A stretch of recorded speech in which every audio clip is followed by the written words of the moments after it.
FM cover 人物陳展鵬。而家最重要嘅一切都係就係身體健康。最重要真係身體。其實因為之前嗰一年連續拍咗呢年半連續拍咗5套劇咧，都差唔多係都幾極限嘅其實。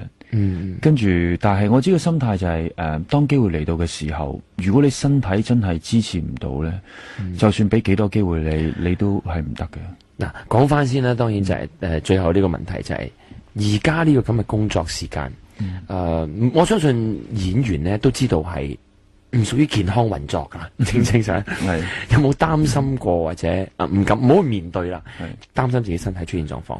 有㗎，係擔心，但唔好諗定係點咧？有擔心㗎，但係自己又除咗運動之外冇有。所以其實去到某一個位嘅時候咧，我自己喺近呢半年都同自己講，有好多例子㗎嘛，有邊一個即係我自己覺得嘅偶像同埋天王巨星係未經歷過呢個日子？當你俾觀眾接受咗你，觀眾開始中意睇你演戲，甚至乎有好多內行人俾機會你嘅時候，你去捱，唔係話在乎於你嘅戲已經有幾好啦。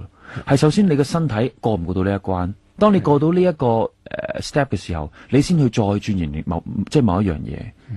即係其實係一級一級咁去嘅。即係譬如我今次喺顧嘉輝演唱會，我同阿秋官一齊，鄭少秋，你估秋官少嘢噶，嗰時都捱得好勁噶。咁但係當佢過咗呢個位嘅時候，咁就係你可以有咁嘅體能去承擔到你跟住未來嘅工作咯。好啦，我哋祝福展鵬一切順利，有更多嘅好劇出現。多謝晒你 ，Thank you。OK。